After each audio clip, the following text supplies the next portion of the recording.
Hola, hola, ¿qué tal? Buenas tardes.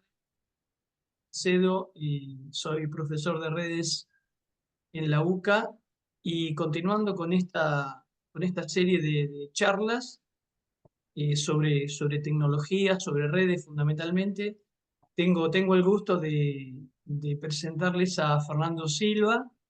Él es ingeniero de soluciones de IP Infusion y bueno, vamos a hablar con él sobre diversas cuestiones sobre el networking. Hola Fernando, ¿cómo estás? Muy bien, Omar, muy bien. Bueno, un placer que me hayas invitado para hablar de estos temas que resultan tan interesantes. Claro, bueno, gracias, el placer es mío. Bueno, ¿por qué no nos contás un poquito qué es IP Infusion? Muy bien. Bueno, IP Fusion es una empresa exclusivamente de desarrollo de software y la empresa ya tiene unos 25 años de trayectoria en el mercado. Quizá no somos tan conocidos en el mercado del consumidor final o incluso como un proveedor tradicional, porque la filosofía de IP Infusion es justamente hacer software para las soluciones desagregadas, de manera que nuestro software puede trabajar sobre equipamiento de distintas marcas blancas, ¿no? Que se llaman los white boxes, producidos por proveedores de marca blanca, siempre utilizando chipset Broadcom, que es hoy por hoy el chipset estándar de alguna manera de mercado, y agregando a nuestro stack, bueno, todas las funcionalidades de networking que vamos a encontrar en un switch o en un router tradicional del mercado, pero con la arquitectura desagregada que ahora en un ratito vamos a explorar un poquito más en detalle. Listo, perfecto. ¿Cómo se llama entonces el sistema operativo? El sistema operativo de Ape Infusion, el nombre comercial es Ocnos. Unos. Perfecto.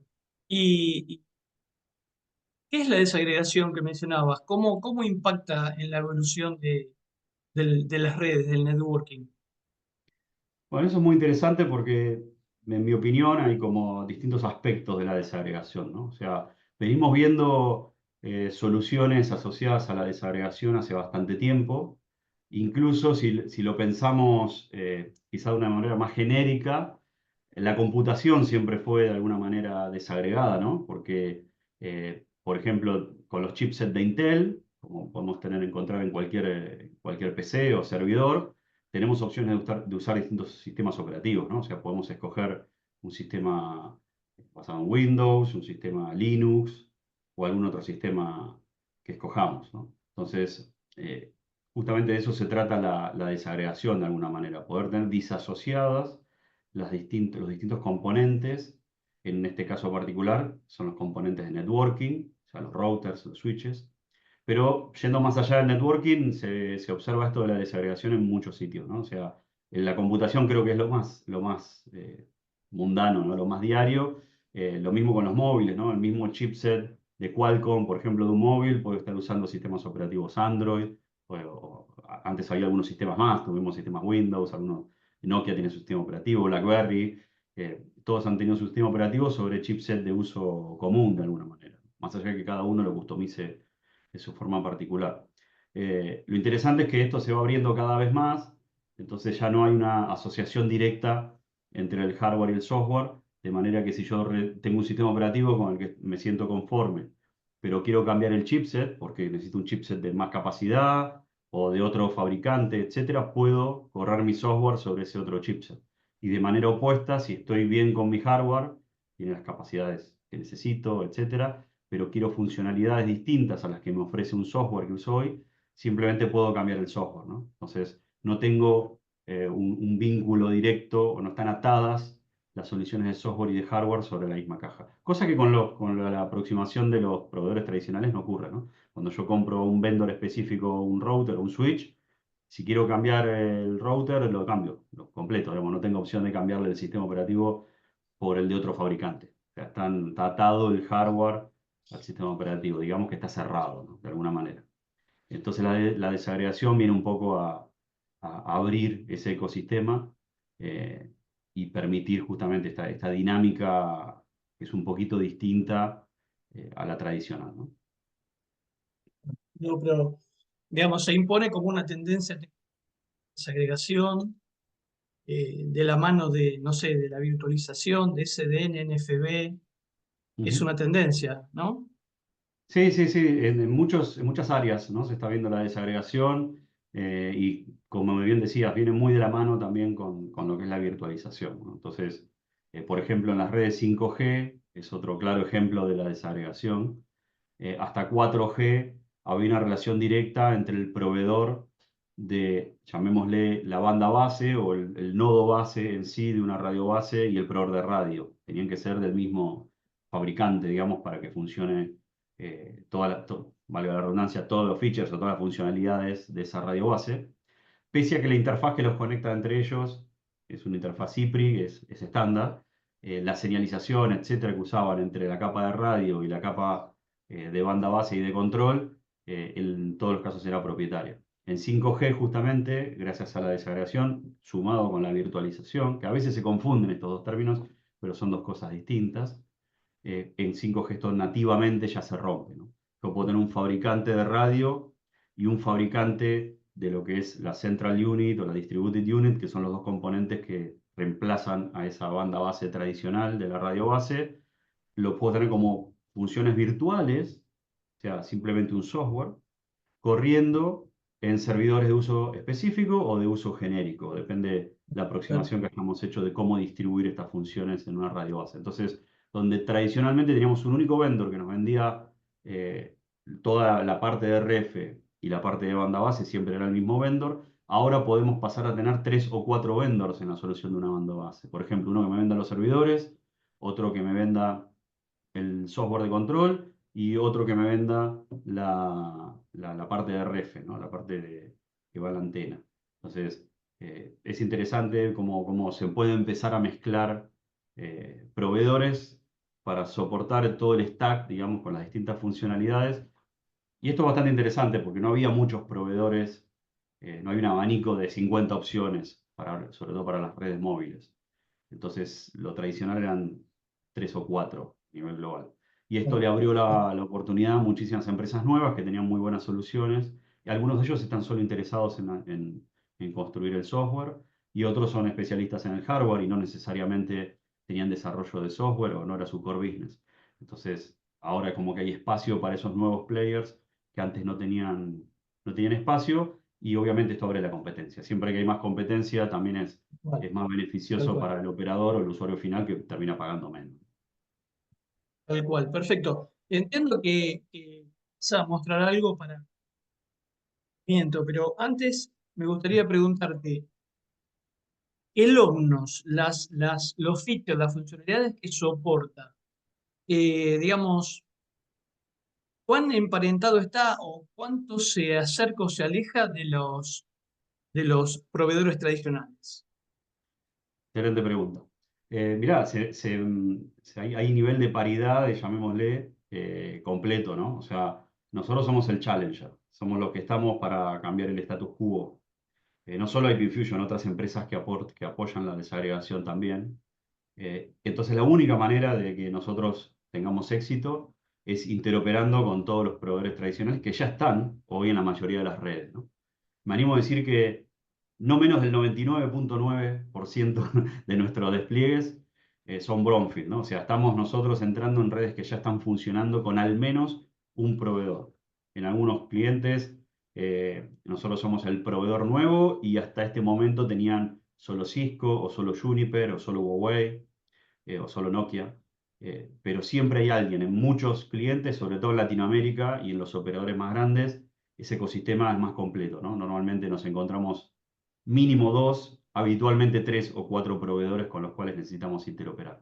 De manera que la solución, de manera mandatoria, tiene que ser completamente estándar desde el punto de vista de protocolos, porque necesitamos interoperar sí o sí con lo que está hoy funcionando y también tener un roadmap de evolución similar al que tienen el resto de los proveedores del mercado. No tiene sentido que nosotros no tengamos el mismo roadmap de evolución que tienen los vendors tradicionales, ¿no? Porque el cliente se estaría autolimitando en lo que puede hacer con el hardware actual o el nuevo que está adquiriendo, porque sería una solución que no escala o que no escala hacia futuro, y una parte de la red evolucionaría de una manera y otra parte no. y los tienen todos mezclados. Entonces no tiene demasiado sentido. Normalmente todos manejamos un roadmap relativamente similar. Obviamente cada empresa maneja por prioridades de negocios. Uno prioriza primero cierta funcionalidad, otro otra, pero si uno lo pondera en un tiempo un poquito más largo, a la larga todos más o menos tenemos la misma visión. Quizá a veces el conflicto se da un poco en algunas cosas nuevas que no se terminaron de estandarizar completamente, como SRv6, por ejemplo, Segment Routing V6, todavía hay muchas cosas que no están estandarizadas por completo, cada vendor termina siguiendo como el camino que más le conviene o que escoge por cierta necesidad, Sí. y no todos escogen los mismos caminos, ¿no? Entonces, cuando uno quiere interoperar todo eso, normalmente lo básico funciona y empieza a encontrarse algunas limitaciones cuando quiere empezar a agregarle valor agregado con algunas funcionalidades específicas. Pero después el resto de todo lo tradicional, general, incluso segment routing con MPLS, todos esos casos de uso, la mayoría hoy ya están interoperando en redes grandes, en producción, de manera que hay un buen nivel de compatibilidad e interoperabilidad con cualquier vendor tradicional. Todo perfecto. Y por lo que el sistema operativo se adapta o tiene features especiales dependiendo digamos, el tipo de red o la parte de red. Es así, ¿no? En realidad hay una dependencia respecto al chipset. Broadcom tiene algunas familias distintas de chipset y cada una de estas familias constructivamente tiene características, de manera que hay ciertos chipsets que están más orientados a las funcionalidades tradicionales de un service provider, una telco tradicional, y otras familias de chipset que están más orientadas a las aplicaciones de data center, ¿no? Entonces, ahí hay un tema constructivo, más allá de lo que pueda hacer el software. eh, hay cosas que necesitan estar en el chip. Por ejemplo, en la profundidad de los buffers no es algo que el software pueda administrar, o sea, es algo constructivo del chip. Cuán profundo en un paquete se puede meter el ASIC del chip es algo que es constructivo del chip, y esto depende de las memorias, los registros con el cual fue construido el chipset. Entonces, eh, nosotros lo que hacemos obviamente es, tenemos versiones de software para ciertos tipos de chipset, porque no tiene sentido que tengamos una funcionalidad en el software que no funciona en el chipset, o que provisionemos algo en el Claro. software que después no va a funcionar. Entonces, el software, cuando uno escoge una familia de producto que tiene un determinado chipset, también va a escoger un software para esa familia de producto específica de chipset, de manera que todas las funcionalidades que estén disponibles en el software van a estar soportadas en el hardware para garantizar que funcione. Perfecto. Vi que también soporta pasados de sincronismo. Sí, sí, eso también depende del hardware, o sea, en el código nosotros sí lo soportamos. La mayoría de los productos tienen sus osciladores, sus PLL y demás para poder cumplir con sincronismo de fase y de frecuencia, con las distintas técnicas, partial, o full on pass support, partial on pass support.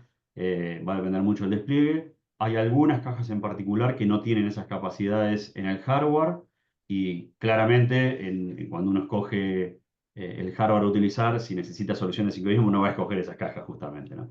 Claro, Eh, claro, tal cual. como es un tema constructivo, también hay un impacto de costos en cada vez que uno le agrega algo, sobre todo hardware adicional, a una caja, a un equipo. Entonces, hay cajas para todos los gustos, digamos. O sea, para el que quiere tener todas las funcionalidades, escogerá la caja que tiene el soporte y el hardware para esas funcionalidades.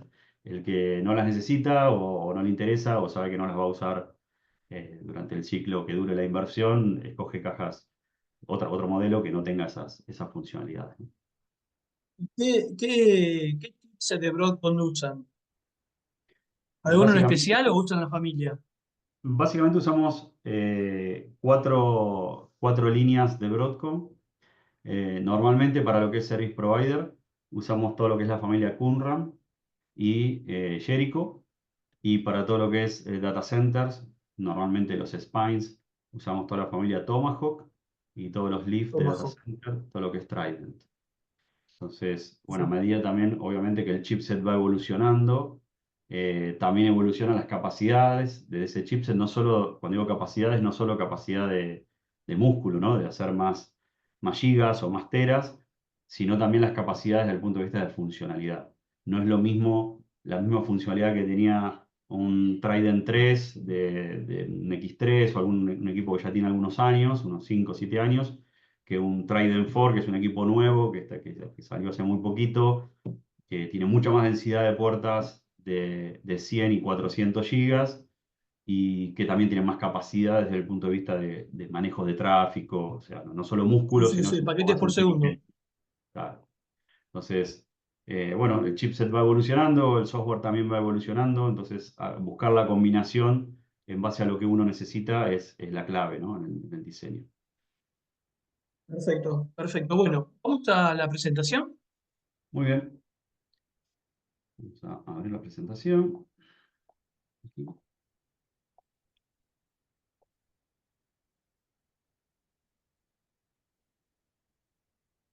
Aquí. Ahí se ve bien.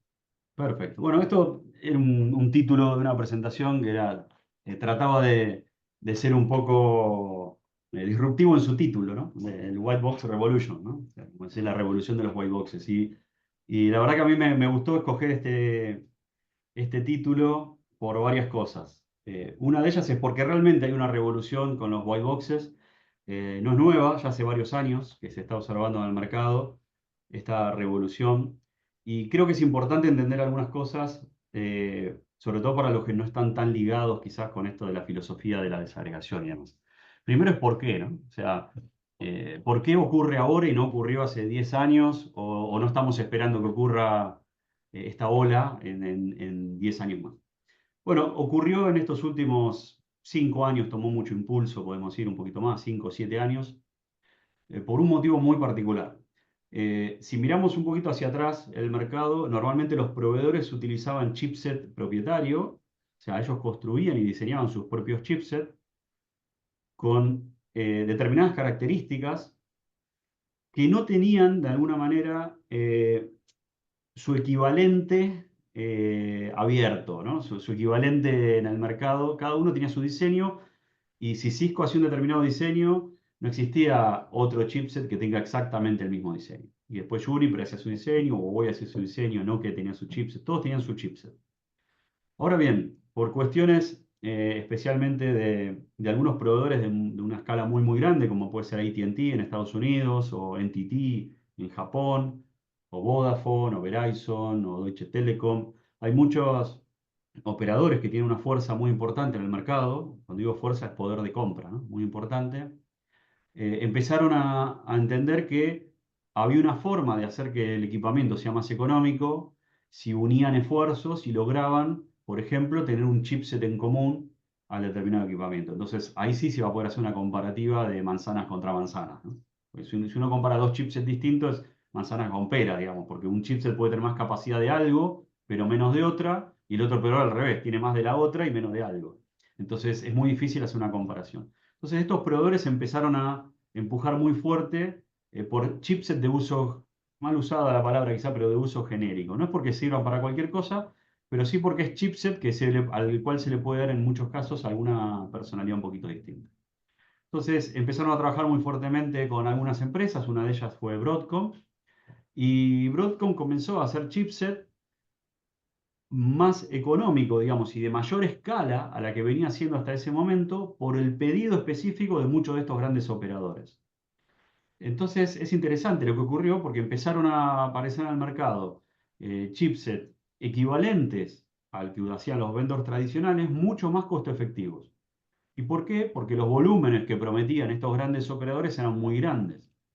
Entonces hubo un interés muy importante de Broadcom y algunos otros, como Marvel y hay algunos otros jugadores, Intel también trató de hacer algunas cosas, eh, de lograr esa economía de escala y empezar a hacer chipsets de mucha mayor capacidad a la que hacían hasta ese momento, con capacidades similares desde el punto de vista de funcionalidad a la que tenían los vendors tradicionales. Tanto es así que si hoy miramos a los vendors tradicionales, todos, menos los chinos por la restricción que puso Norteamérica a los países asiáticos, todos ellos en alguna de sus líneas de productos usan los mismos chipsets de Broadcom. Entonces fue tanta la Eso, atracción que hubo que eso, cuando... eso te iba a consultar. Si los tradicionales están usando eso. Exactamente, entonces el mercado de alguna manera fue tomando un rumbo que yo lo veo de esta manera, ¿no? Sí, creo que se está consolidando más aún en este sentido. Es todo lo que es, digamos, capacidad baja y media, o sea, la capacidad baja, toda la gama baja que es el acceso y la primera agregación, y toda la capa media, que es la agregación y el borde del edge de la red, digamos, el borde del core. Para todo eso hay muy buenos chipsets disponibles en Broadcom y la mayoría de los vendors tradicionales también escogen Broadcom para la mayoría de esos roles. ¿Ok? ¿Por qué? Porque es la única manera que tienen de competir. Si no, el chipset propietario que ellos hacen, porque fabrican menos y tiene características distintas, les cuesta mucho más caro construirlos. Entonces, para poner un valor Claro. referencial, no digo que estos sean los precios, pero si el chipset de Broadcom vale 1000, el de Juniper, el de Cisco, el de Nokia o el que fuera propietario, probablemente no valga menos de 1800 o de 2000. Entonces deja de ser competitivo. Entonces, ¿para qué diseñar otro chipset que sea más barato si a la larga va a ser igual que el de Broadcom? Directamente ellos también usan Broadcom.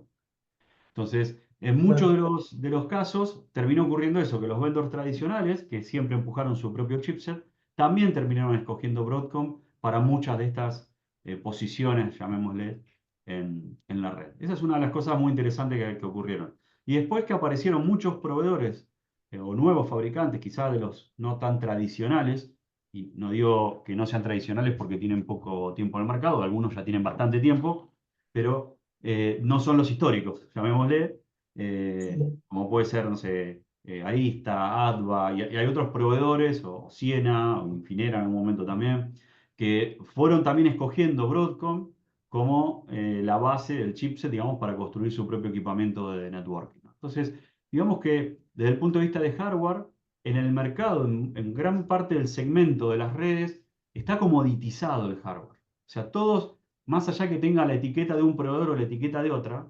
dentro la mayoría tienen lo mismo. ¿Ok? Entonces, el único verdadero diferenciador que queda para todos esos segmentos de red es el sistema operativo, que es donde puede haber una diferenciación. Si todos usan el mismo hardware, y la única manera que sean todos iguales es que usen el mismo software, pero cada uno tiene su propio software y se diferencia con alguna característica particular, ¿no? Entonces, se Claro, pero comoditizó de alguna manera el hardware. eso, eso en cierta manera, esa parte va a quedar cerrada.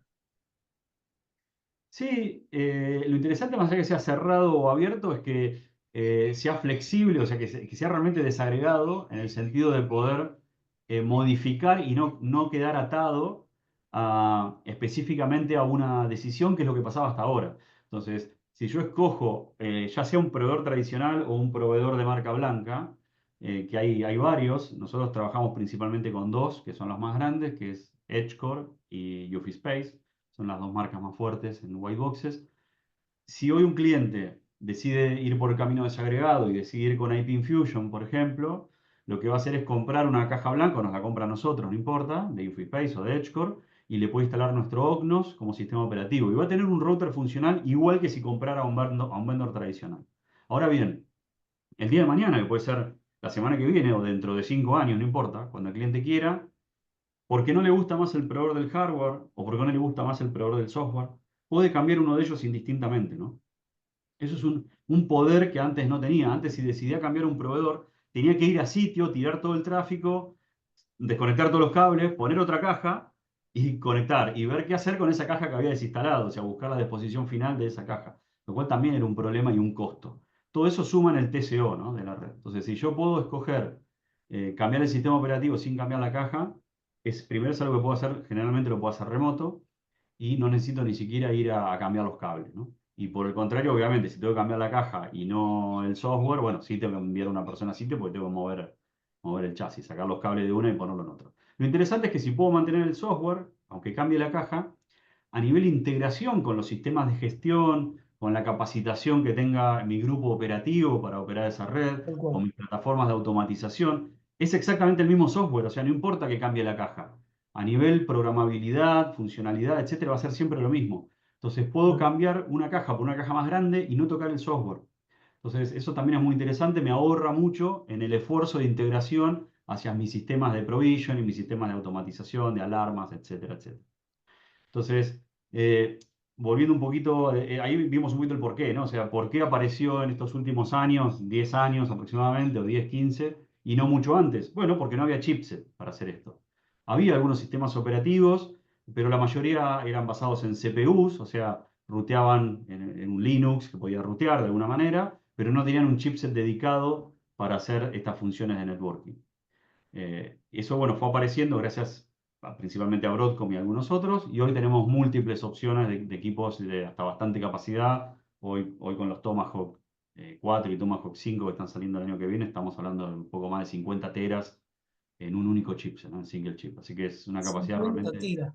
sí, muy, Qué muy fuerte. bárbaro, Entonces, qué bárbaro. algo interesante que a mí me gusta siempre discutir de la desagregación es no pensemos solo en la desagregación de tengo una caja y ahora tengo dos componentes que me forman una caja. Eso sería la desagregación a nivel de dispositivo, ¿no? Que es el segundo bullet, digamos, de este slide. Pero yo también me gusta tomar el guante, digamos, con este y decir, ya que voy a desagregar, ¿por qué no pienso un poquito en cambiar mi topología de red o mi arquitectura de red?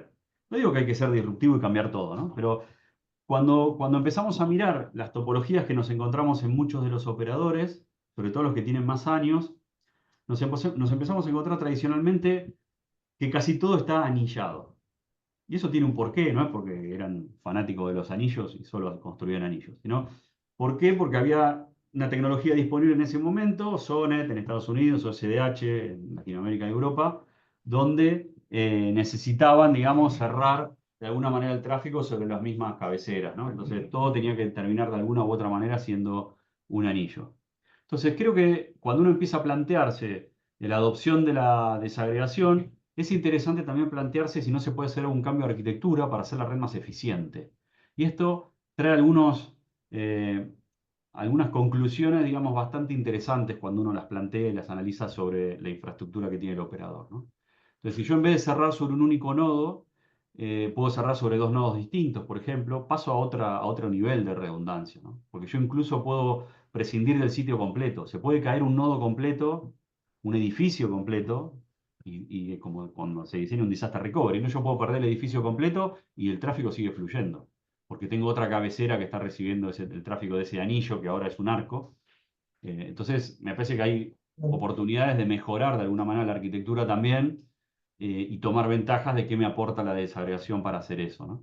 Entonces, yo creo que es la combinación de varias cosas: plantear nuevas arquitecturas, plantear nuevas maneras de construir los elementos en sí, nuevas maneras de construir los servicios, plantear nuevos escenarios de redundancia, protocolos, aprovechar para evolucionar un poquito los protocolos que usamos todavía en la red, que algunos de ellos son bastante antiguos y tienen sus limitaciones y demás, ¿no? Entonces, de la mano de todo esto que estuvimos hablando, hay varias entidades que vienen trabajando y empujando muy fuertemente esto de la desagregación.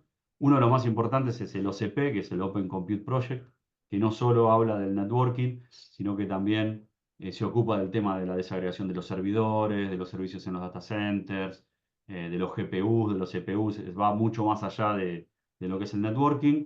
Y después otros como el TIP, que es el Telecom Infra Project, también que viene apoyando la desagregación hace muchos años. Empezó por el router de Zelda, el DSSG, que es el Distributed Cesar Gateway, y después siguió por otros roles en la red también con la desagregación. El Broadband Forum también explora el tema de la desagregación, y ONF es uno de los pioneros en desagregación. Entonces, creo que hay mucho en el mercado hoy, mucha madurez desde el punto de vista de lo que se puede y no se puede y cómo hacer las cosas en desagregación, y muchas iniciativas de las cuales agarrarse para no tener que reinventar la rueda, ¿no? Creo que hay mucho hecho ya por el momento. Después hay algo que a mí me gusta generalmente mostrar, porque muchas veces se piensa que esto es el día y la noche, ¿no? O sea que es la solución tradicional de un chasis versus la solución tradicional o de un chasis desagregado, que también es algo bastante novedoso, que son los DDCs, o una arquitectura distinta tipo Spinal Leaf. Y cuando nos ponemos a hacer doble clic sobre qué encontramos adentro de un chasis habitualmente, bueno, nos encontramos algo parecido a esto, ¿no? Donde tenemos las tarjetas de línea, las line cards. Normalmente tenemos al menos dos controladoras, tenemos un grupo de fans en el chasis para refrigerar el chasis, y al menos dos power supplies, ¿no? Puede haber más de estos componentes comunes, pero normalmente siempre tenemos al menos dos controladoras, porque queremos que la caja sea carrier class, y tenemos varias tarjetas de línea. Dependerá del chasis, tendremos dos, tres tarjetas de línea, hasta 20, 30, 40, las que sean. ¿Ok?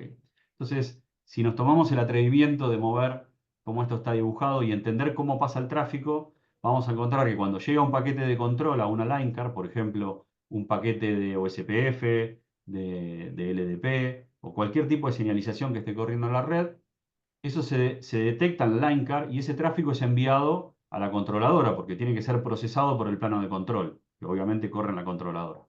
Entonces, supongamos que llega un PDU de Spanning Tree, un PDU de USPF, lo que fuera, eso va a ir a la controladora. La controladora, en base a eso, hará los cálculos, supongamos que es un L6 de USPF, hará sus cálculos, decidirá por dónde tiene que hacer el forwarding del tráfico para un determinado prefijo, de acuerdo a la información que haya recibido, tomará la información y con esa información toma una decisión de cómo organizar el forwarding en la caja. ¿Qué quiere decir? Que cuando llegue el siguiente paquete de usuario, o sea, de data plane, ese paquete no va a la controladora, ese paquete entra por una line card, va a la switch card para saber por qué otra line card tiene que salir y se dirige a la tarjeta de salida. ¿Qué información usó para entender qué camino tomar? Es la información que le dio el plano de control, ¿no? Que corren las controladoras. Entonces, esto es básicamente cómo funciona a muy alto nivel un chasis. Entonces, si tomamos ese mismo chasis y reacomodamos los componentes, ahora las line cards las voy a poner de manera horizontal, no hay demasiado cambio acá, simplemente les cambio la organización. Lo mismo con las switching fabric, las remuevo y las organizo de manera horizontal en un nivel superior. ¿Y qué ocurre dentro de un chasis? Cada tarjeta ve o a otra tarjeta o a la switch fabric, normalmente ve a la switch fabric por múltiples pistas de cobre, ¿no? Bueno, esas pistas de cobre no dejan de ser más que un cable, ¿no? O sea, es un cable que en vez de ser físicamente un cable, es una pista de cobre que va por el backplane del equipo. Si eso lo reemplazamos por una puerta, digamos, tendríamos ahora una puerta de la velocidad que corresponda, de 10 GB, 400 GB, lo que sea. No importa la capacidad en este caso, es solo para organizar el diagrama. Ahora bien, ¿qué hago con las controllers? Puedo remover las controllers de mi chasis y ahora también cada uno de estos dispositivos tiene que tener una conexión con las controllers, porque acuérdense lo que pasaba cuando llegaba un paquete a una line card, tengo que enviarle el plano de control a la controller para que tome las decisiones. Entonces todos ellos tienen que tener una conexión contra las controladoras. Si yo todo esto que acabo de mover lo pongo dentro de un chasis, pero las pistas esas de cobre no son pistas de cobre, sino que son cables, eso se llama un DDC. Es un Disaggregated Distributed Chassis. Que el chasis lo único que le va a proveer a cada uno de estos componentes es energía y management. Pero después todo lo que es forwarding van a ser cables por el frente del chasis. Normalmente son muchos cables de 400 GB. Eso es un DDC, pero sigo teniendo un chasis, ¿no? Entonces, cuando quiero crecer más allá del chasis, tengo que poner otro chasis, poner más fabrics, poner fabrics de fabrics, que son las que me conectan esta switchcard con la switchcard del otro chasis, y así ir creciendo mi solución. Pero sigo teniendo un chasis de alguna manera, ¿no? Entonces, la otra cosa que puedo hacer, cuando sigo teniendo otro chasis, tiene sus fans, sus power supplies, etcétera, el mismo chasis. Ahora, si yo esas mismas controllers, ahora en vez de tener dos controllers que me controlan todo ese clúster de equipos, lo corto en pedacitos y le pongo a cada componente su propio controller, que la controller no es ni más ni menos que un CPU con RAM y con disco, ¿no? O sea, eso es un controller cable. Es como un mini servidor. Esa controller la corto en pedacitos y le doy a cada dispositivo su porción de controller. Ahora eso que tenemos ahí son equipos realmente independientes, ya no comparten el chasis, pueden estar o no en el mismo rack. No hice más compleja la animación, pero cada uno tiene su doble fuente de alimentación y al menos su doble fan. La mayoría de los equipos tienen más de dos fans, pero todo es redundante, ¿no? De alguna manera. Entonces, si se fijan, tenemos los mismos niveles de redundancia que teníamos dentro del chasis. Incluso desde el punto de vista del plano de control, tenemos más redundancia ahora que antes. Porque antes tenía solo dos controllers, ahora tengo en este esquema 6 controllers. Y es más importante que eso, es que cuando antes yo tenía un problema en el software, en el chasis, no importa que tenía dos controllers. Si se caía el software, se me caía todo el chasis. En cambio ahora, si se me cae el software en un equipo, no me afecta todo el clúster. Me afecta solo la line card, en el caso que sea una line card, o la switch card, en el caso que sea una switch card. Si me afecta una switch card, no hay problema, porque tengo la otra switch card de redundancia. Y si me afecta una line card, solo va a estar afectado el tráfico de esa line card. De la misma manera que en el chasis se afectaba solo el tráfico de la line card cuando se me afecta tengo un problema en hardware en la line card. O sea que no tenemos diferencia desde el punto de vista de disponibilidad y demás. Puede haber un nivel de complejidad por el tema de administración, en el sentido de que ahora tengo más cajas que antes, de cosas que todas esas cosas las puedo resolver con software y automatización de una manera muy simple, ¿no? Entonces, si vemos ese diagrama, esto es lo que en el mercado tradicionalmente se conoce como un closed design, ¿no? Es lo que siempre nos vamos a encontrar adentro de un data center. Los data centers ya hace muchos años decidieron que la mejor arquitectura para distribuir el tráfico era lo que se le dice muchas veces una fabric de data center, y no es ni más ni menos que un close. Y close no significa demasiado más que el apellido de la persona que lo diseñó. Entonces, close existen básicamente, los más populares son de 3 etapas y de 5 etapas, ¿no? Entonces, allá por el año 1952, nuestro colega Charles Close diseñó esta arquitectura. ¿Cuál era el problema que tenían ahí? No era Internet, no era telefonía IP, no eran los data centers, que claramente en 1952 el problema era la telefonía, ¿no? La conmutación tempoespacial de las centrales telefónicas. Entonces, en base a Claro. eso, con las centrales mecánicas y luego electromecánicas, es que Charles Close encontró estas arquitecturas que terminaron llevando su nombre, ¿no? Una arquitectura Close. Y básicamente depende de la manera en que lo dibujan, van a tener esto con las fabrics en el medio o con las fabrics, como lo dibujé yo acá a la derecha, con las fabrics arriba y los leaves abajo, ¿no? Entonces, aquí tiene una de 5 stage, que no es ni más ni menos que a a las switches centrales agregarle un nivel más. Imagínense que tienen este mismo dibujo que tenemos acá a la derecha, duplicado de vuelta acá, y para unir estas dos topologías hay otro nivel de switch card. O sea, una switch card de switch cards. ¿Ok? Esto en data centers actualmente, el equipo que va abajo se lo llama leaf, al equipo que hace el switching se lo llama spine, y al equipo que hace switch de switch se lo llama super spine. O sea, está más arriba que el spine. Entonces, cuando tengo super spines, cada uno de estos pequeños clusters pasa a llamarse un pod, y cada pod se conecta a través de un super spine para tener conexión en cualquier lugar de la fábrica. ¿Ok? Así es como hoy se diseña cualquier data center. Y bueno, esto es anecdótico, ahí lo tenemos a nuestro amigo Charles Close explicando sus ideas locas para ese momento de cómo funcionaba esto de la conmutación tempoespacial y su no bloqueo gracias a estos diseños. Entonces, como les dije Muy antes, interesante.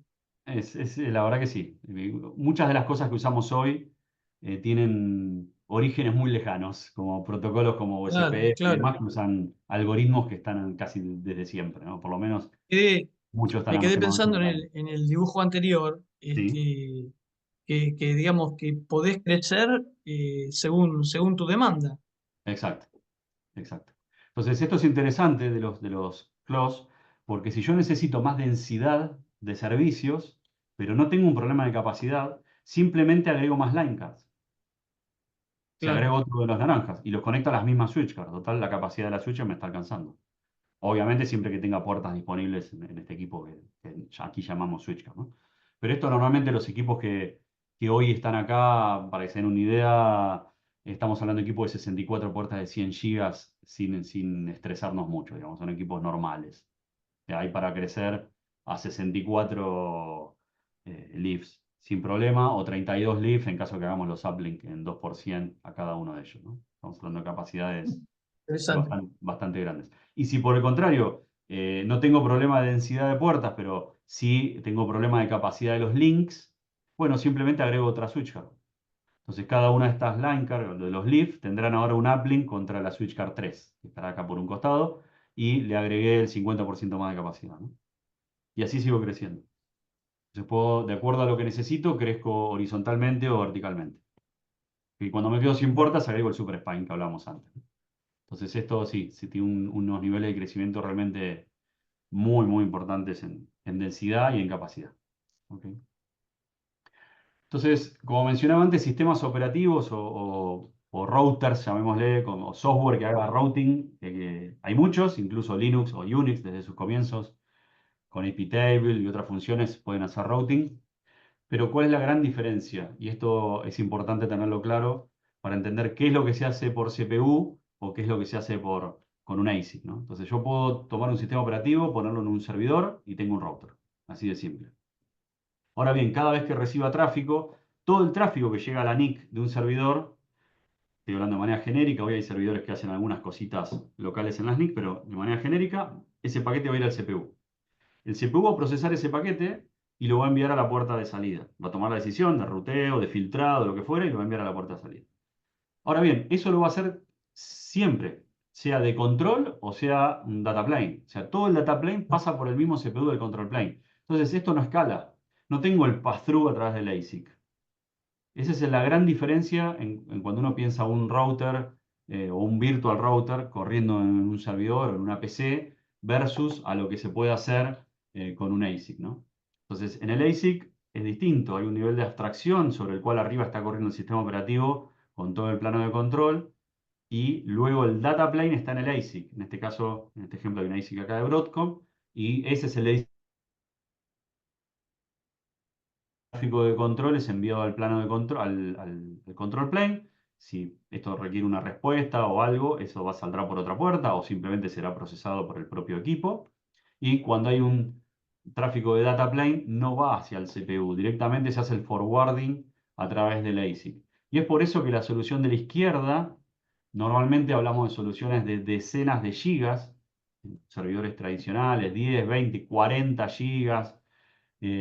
AMD, por ejemplo, con su mejor CPU, con los mejores DPUs de networking en la última generación de servidores, o sea, lo último de lo último de lo último, está hablando de fortuna de dinero, llegó a 1 tera de capacidad, con toda la magia posible de hardware de AMD.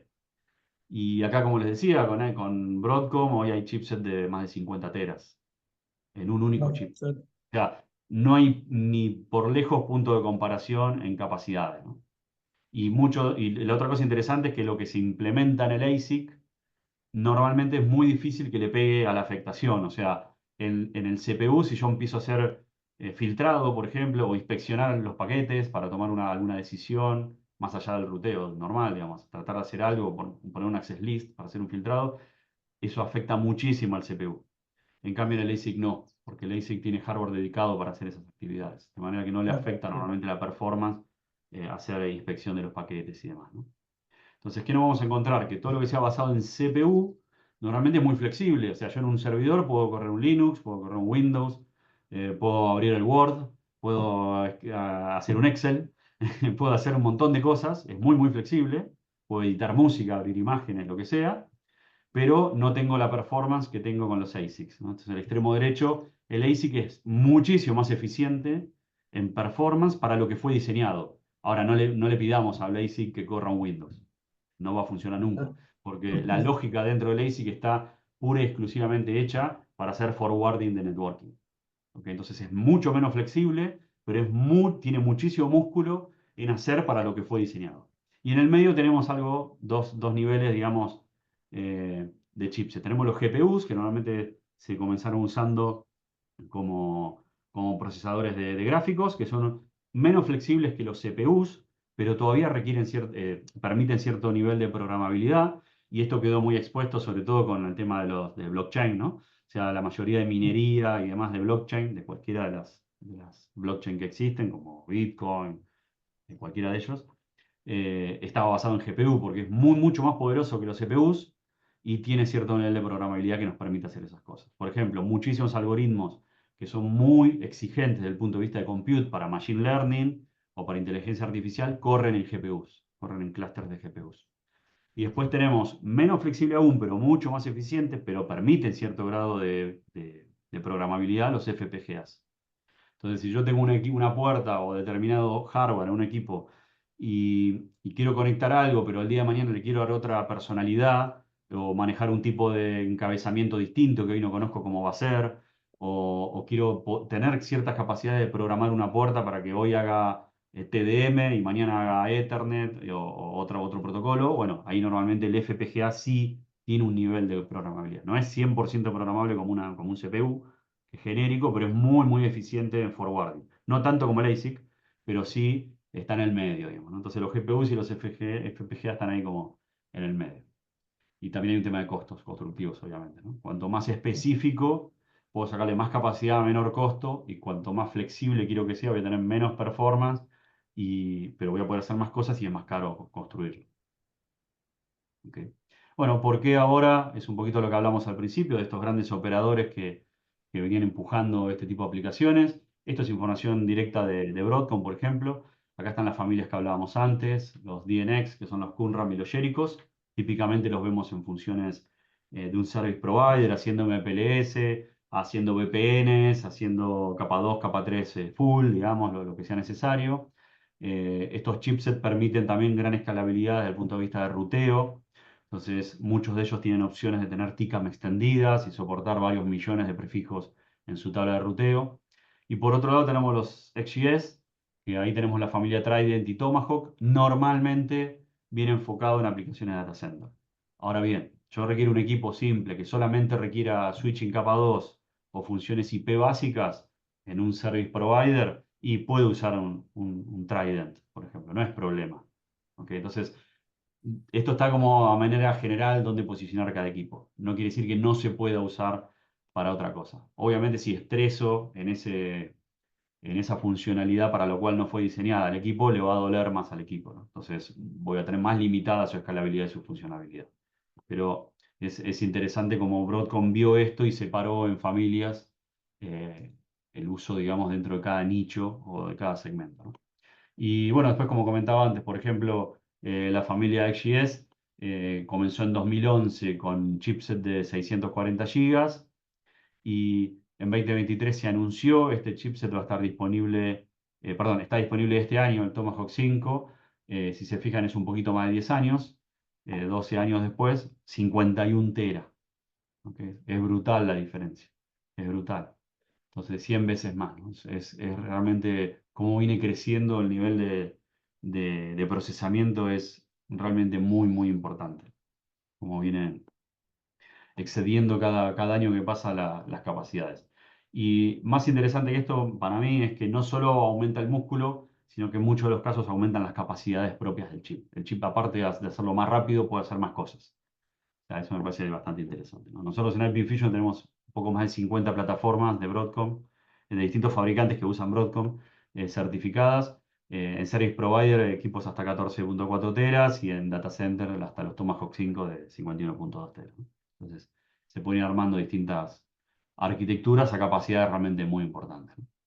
Entonces, esto un poco lo preguntabas al principio, Bar, ¿no? Y bueno, ¿qué hago con lo que tengo o de qué manera me sumo a una red que ya tenga cosas tradicionales? Bueno, siempre lo primero es interoperar con lo que tengo. No puedo tirar toda la base instalada y empezar de vuelta, ¿no? Siempre hay que darle más vida a lo que se tiene para amortizar toda la inversión. Entonces, nuestra sugerencia y lo que hacemos con todos nuestros clientes es inicialmente interoperar con lo que exista y una vez integrados empezar a considerar y discutir nuevas arquitecturas, ¿no? Entonces, típicamente esto va a requerir simplificar un poquito el stack, cosa que a través de los años siempre se fueron agregando protocolos para solucionar cosas que hacían mal los protocolos más viejos. Y eso lo que hace es que la máquina es el router, toda la parte de control sea muy pesado desde el punto de vista que hay mucho protocolo dando vuelta que no hace más que ayudar a otro protocolo, ¿no? Entonces es interesante cómo creamos muchos parches desde el punto de vista de estandarización durante muchos años para resolver cosas que no estaban bien resueltas inicialmente, ¿no? Entonces, por ejemplo, eh, teníamos IGPs, que son los protocolos de ruteo, que hacían bien lo que tenían que hacer, pero no nos ayudaban con la distribución de etiquetas para MPLS, entonces creamos el EDP. Y el EDP se asiste de la información del IGP para entender a qué prefijos tiene que llegar y ahí hace el handshake de etiquetas. Bueno, todo eso hoy está resuelto. Hoy puedo tener una red sin el EDP y realmente distribuir directamente las etiquetas con OCPF o con ISIS con las extensiones de Segment Routing. Entonces, ya podría eliminar completamente un protocolo, ¿no? Hoy, sin ir más lejos. Entonces, hay cosas que puedo simplificar. La señalización de los pseudo-wires, de VPLS, VXLAN y demás, también son todos protocolos que me van a aportar alguna particularidad y que todos, a su vez, necesitan su propia señalización. Hoy podría ir a un escenario mucho más pensado en tener una única capa de señalización que sea BGP, un solo protocolo, y ahí montar EVPN. Y con EVPN puedo hacer todos los servicios de capa 2 y capa 3 que quiero. Entonces puedo eliminar toda la parte de BRFs, de MPLS, de pseudo-wires, de VPLS y resolver todo con EVPN, ya sea EVPN para capa 2 o para capa 3. Entonces hay muchas cosas hacia donde la inercia del mercado está yendo La gran dificultad es que si tengo mucha base instalada, muchos de estos equipos seguramente no soportan todas estas funcionalidades. Entonces, primero hay que ir haciendo girar la rueda de la renovación, ¿no? de la base instalada para luego llegar a un estatus más moderno, llamémosle, donde podamos usar protocolos más nuevos, ¿no? Y después otra cosa interesante que está ocurriendo, que también tiene cierta relación con la desagregación, es cómo fue ocurriendo también cierta desagregación en la capa óptica, ¿no? Entonces, hoy nos encontramos, por ejemplo, con módulos QSFP-DDs, como esta imagen que está aquí abajo a la derecha, donde dentro de ese pluggable, que no deja de ser un pluggable que entra en la palma de la mano, podemos hacer hasta 400 gigas coherentes, ¿no? Entonces, hoy con ese pluggable podemos atacar directamente un filtro de una capa óptica y hacer canales de 400 gigas y podemos programarlo, porque no deja de ser ni más ni menos que un módem coherente, de manera que podemos programar ese transponder, porque más allá que es un plug, adentro tiene como un transponder, podemos programarlo en 100, 200, 300 o 400 gigas con la distancia respectiva a cada velocidad. Entonces, para tirar un número así más o menos estándar, 400 gigas en el orden de 400, 500 kilómetros sobre una red fotónica, 100 gigas entre 1500 y 2000 kilómetros, depende del fabricante del módulo y la tolerancia a la dispersión que tenga. Entonces, se pueden hacer cosas muy interesantes y, por ejemplo, sobre fibras existentes, donde tradicionalmente teníamos anillos, simplemente agregando una fotónica muy simple, podríamos ir a una arquitectura de este estilo. Que si yo le giro este dibujo, ¿qué se parece? Es lo mismo que el Spinal Leaf que vimos al principio, ¿no? La switch o sea, la switch arriba y las line car abajo, ¿no? Entonces, esto está muy resuelto hace muchísimos años y es muy simple de automatizar y de gestionar y más por todos los años de experiencia del data center y todo lo que se puede hacer en automatización, ¿no? Entonces, es interesante de alguna manera cómo no necesitamos reinventar la rueda, nos conviene tomar experiencias, de las buenas experiencias, y tomar esos aprendizajes para hacer cosas más eficientes, ¿no? Eh, Después, un poquito el tema de automatización también es algo interesante y que viene muy fuerte. Ya empezó el camino, ¿no? A la automatización, pero se está poniendo cada vez más fuerte en el mercado.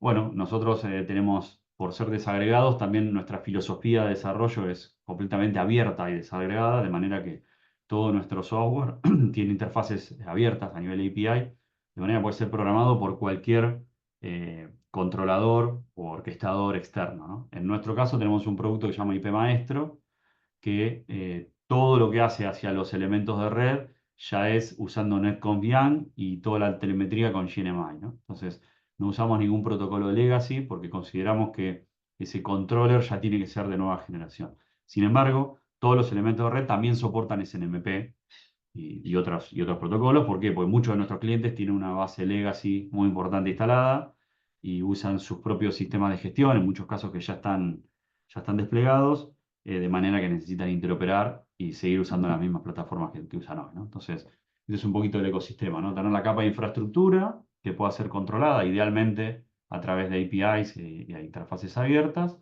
Tener los controladores, que acá hay distintas estrategias, tener controlador por tecnología o tener controlador por vendor, por fabricante.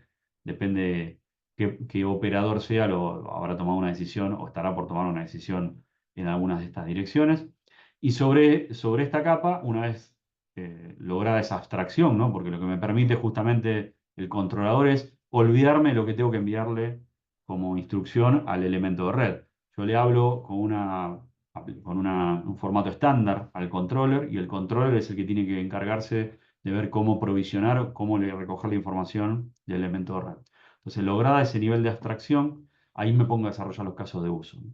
Y ahí puedo hablar de casos de uso de ancho de banda bajo demanda, vender calidad de servicio, vender low latency, no sé, lo que se les ocurra se puede implementar, ¿no?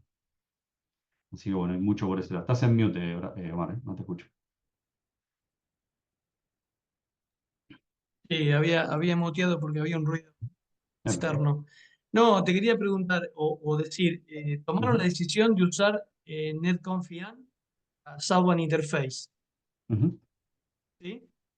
Sí, Y respecto del norte, de la Northband, ahí vos ponés estándar. ¿A qué te referís? ¿Al uso de HTTP o otra cosa? bien.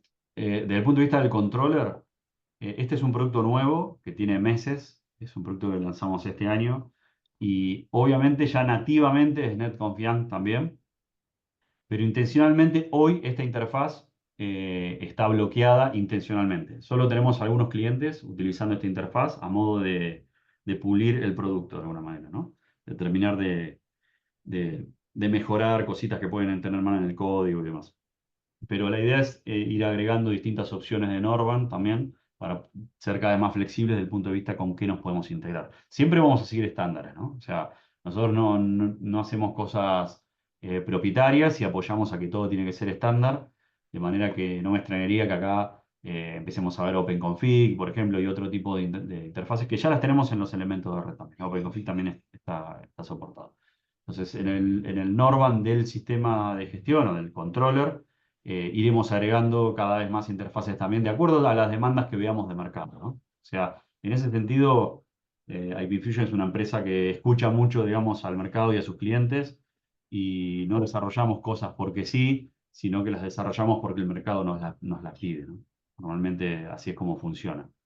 Entonces, bueno, en ese sentido, normalmente no es que hacemos algo y luego tratamos de presionar a los clientes para que usen lo que nosotros hicimos, sino que vamos por el otro camino. Entendemos hacia dónde van los clientes, tenemos este tipo de discusiones de roadmap, decir, bueno, qué están pensando a futuro, cómo orquestar, cómo van a armar el framework de automatización y demás. Y en base a ese feedback que obtenemos de múltiples clientes, principalmente de los más importantes siempre, vamos tomando las decisiones de cómo orientar nuestro roadmap también de funcionalidad. ¿Te acordás si tienen Stack, por ejemplo? Se cortó un poquito, no te entendí cómo. Hacia el norte, la Northbound, contra OpenStack. Es una buena pregunta.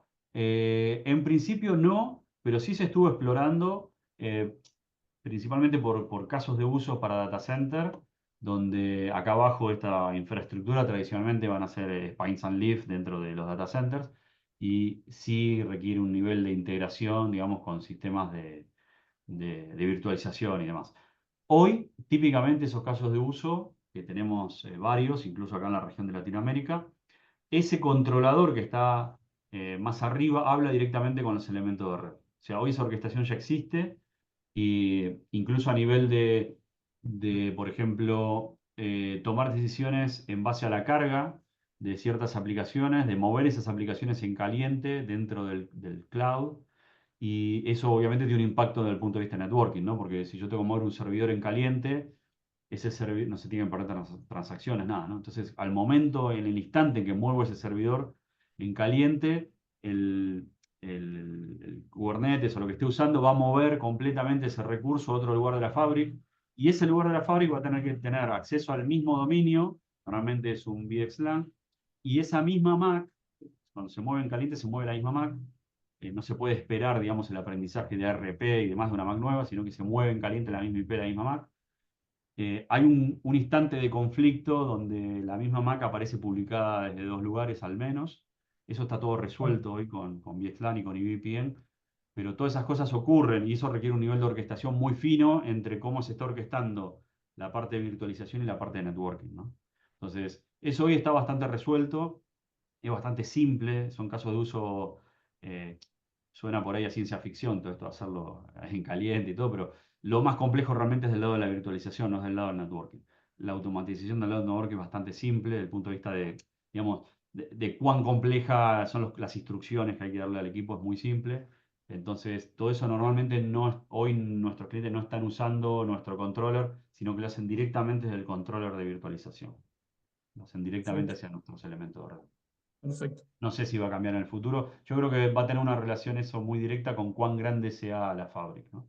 Si acá hablamos de decenas de equipos o quizá pocos cientos de equipos, quizá tenga sentido seguir haciéndolo desde el mismo orquestador de la virtualización. Y si ya hablamos por ahí de un hyperscaler, ¿no? Que hablamos de miles de elementos de red, quizá tenga sentido hacerlo más jerárquico.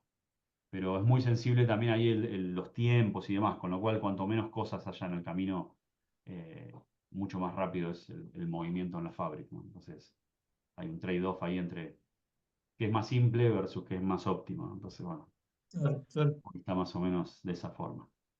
Perfecto. Bien. Bueno, estas son cosas más quizás más comerciales, pero en nuestro caso todas nuestras licencias son perpetuas. No tenemos ni suscripciones, ni derechos de usos de puertas. Simplemente se escoge la licencia va a tener una relación con qué funcionalidades se soportan, y esa licencia se instala en una caja y es para toda la vida. Es heredable, digamos, la pueden heredar los hijos del comprador. O sea, lo va a tener para siempre la caja, no hay que renovar licenciamiento, ni expira a los años, ni porque una puerta hoy trabaje 1 GB y después a 10, ni porque use 10 puertas y después quiere usar 20 puertas. No hay ningún tipo de restricción. La licencia está asociada a la capacidad del chipset, se paga por única vez y ya queda el ownership de la licencia a la persona que lo haya comprado para siempre. Otro diferenciador que tenemos es que somos un único punto de contacto para todo lo que es la operación y el soporte, ¿no? Entonces, y esto sí es un diferenciador muy importante en el mercado. Gran parte de los detractores, digamos, que hay en el mercado respecto a la desagregación, uno de los grandes motivos es el soporte. Entonces, cuando yo compro a uno el hardware y a otro el software, cuando falla algo, normalmente le pregunto al del hardware, le digo, che, está fallando algo, ¿de quién es la culpa? Ah, del otro, del software. Y cuando le abro el caso al del software, me dicen, ah, seguro que es el hardware. Y el problema lo tengo yo. Entonces, la cosa es que nadie me resuelve el problema. Todos echan la culpa y nadie me resuelve el problema. En el caso de IP Infusion esto lo vio muy claramente y dijo, no, el punto de contacto soy yo, no importa lo que falle, si es el hardware o el software, yo diagnostico todo y te digo exactamente dónde está el problema, ya sea que es del software o del hardware.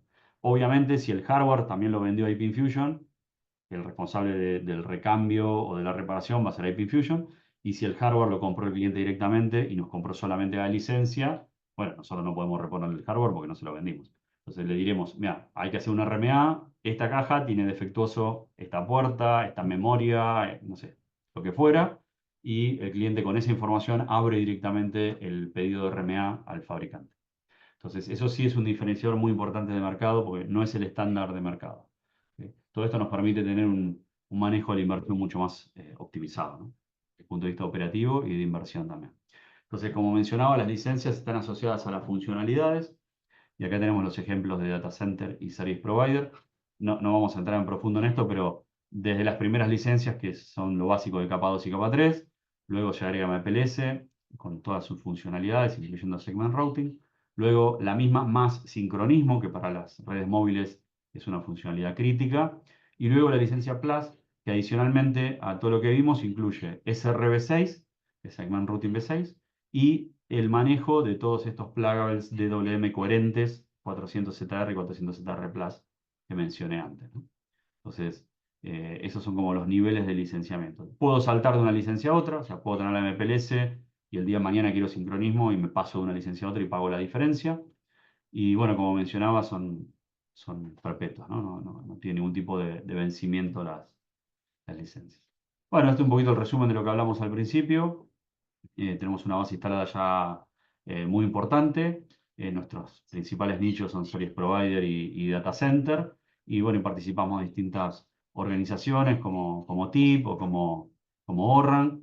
Y hay algunos analistas como GigaOM que nos consideran líderes ya. Este fue el 4.º año consecutivo que consideran IP Infusion líder en sistemas de networking, ¿no? En lo que son NOS. Que eso es público, lo pueden googlear y buscar.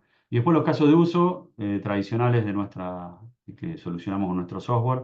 Bueno, es básicamente todo lo que se puede hacer en un service provider, ¿no? Ya sea desde un router bien de acceso, un agregador, un PE típicamente en el PE de la red, un router de peering, un router que haga agregación de OLTs, por ejemplo, para acceso fijo, o las fabrics del data center con sus spines and leafs, ¿no?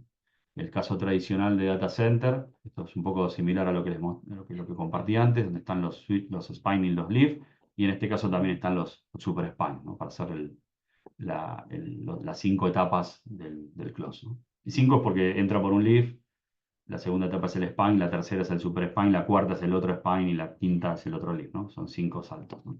De ahí viene el five stage. Y bueno, algunos diferenciadores que los estuve mencionando antes, de los diferenciadores de PinFusion, el soporte, el ecosistema abierto. Así como somos abiertos con el hardware, también somos abiertos con el hardware de los pluggables que insertan en nuestras cajas, ¿no?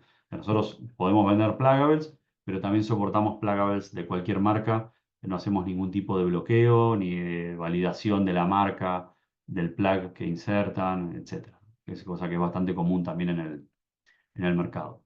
Y bueno, algunos diferenciadores, digamos, bueno, el stack de software con todas las funcionalidades, la eficiencia, las distintas porciones de software y de funcionalidades que vamos a encontrar, ¿no? Entonces, bueno, nosotros tenemos un foco muy importante en, como dijimos al principio, en la desagregación, en ayudar a los operadores a que puedan optimizar su inversión y mejorar su TCO, ¿no? Que les resulte más barato operar, más fácil programar, menos inversión inicial cuando tengan que comprar un equipo y sobre todo eliminar todos esos recurrentes que vemos con más frecuencia cada vez en el mercado, ¿no? Donde hay que pagar por usar una puerta o pagar una suscripción para usar el equipo al segundo año, ese tipo de cosas. Nosotros claramente no vamos por ese camino.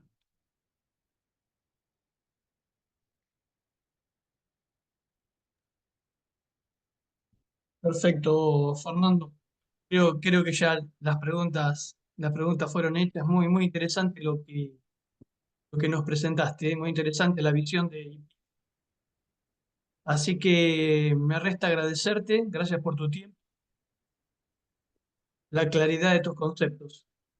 Eh, no sé si querés agregar algo más, si no, bueno, muchas gracias de nuevo y nos estamos viendo en una próxima charla, tal vez. No, por supuesto, un placer y bueno, muchas gracias por la invitación y quedo a disposición por cualquier consulta, Omar, así que lo que necesiten, estoy acá a disponibilidad. Así que bueno, muchas gracias, un abrazo grande, Gracias, abrazos. Que sigas bien, ¿eh? Gracias. igualmente.